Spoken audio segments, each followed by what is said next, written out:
The Montecites, far from inspiring revelations on Netflix, have rumbled on, and the entire public is frozen in anticipation of the royal family's reaction. And, of course, Brits are wondering whether any punishment will follow in the form of title stripping, or, at the very least, whether Meghan and Harry will be left without an invitation to the coronation of King Charles, which will take place on May the 6th. Unfortunately for many, royal insiders have once again started talking about the proverbial olive branch that the king allegedly intends to extend to his youngest son and daughter-in-law. This despite the Sussexes' desperate attempts to cast a shadow over the institution of the monarchy and the unity of the royal family.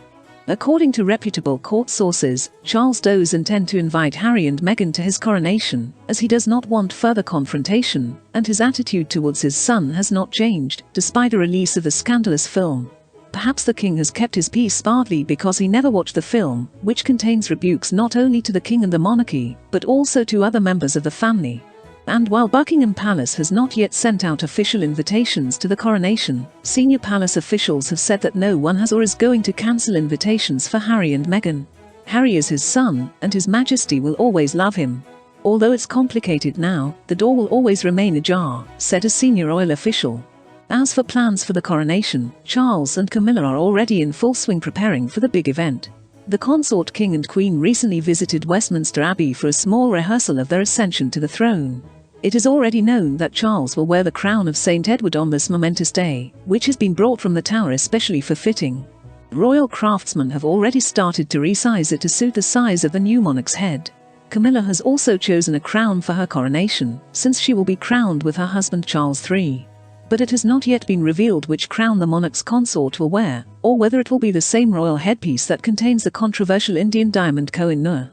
Amid growing calls from the public for the titles of the Dukes of Sussex to be taken away from the Montecite couple, the king and his royal family are unwilling to get involved in a confrontation.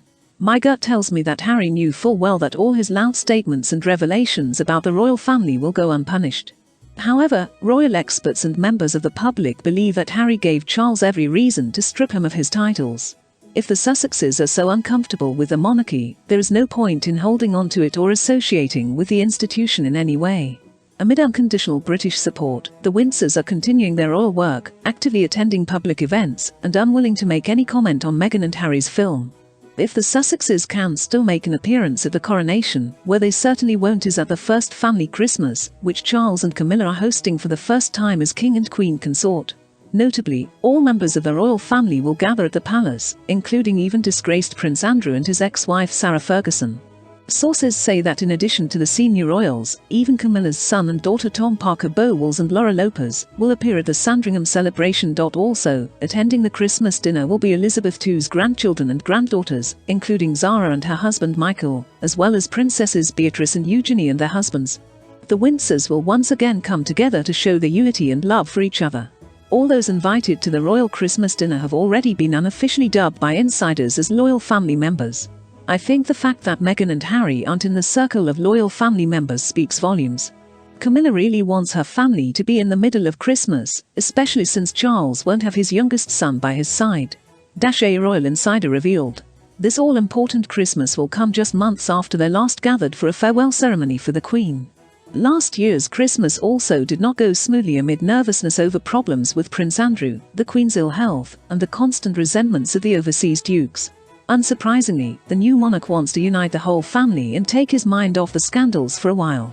According to another source, during last Christmas the family were desperate to deal with Prince Andrew and accusations against him, and then there was an incident with an intruder who came to Windsor Castle with a crossbow. We saw family unity at this week's Princess of Wales anthem concert, and Christmas at Sandringham will be along the same lines.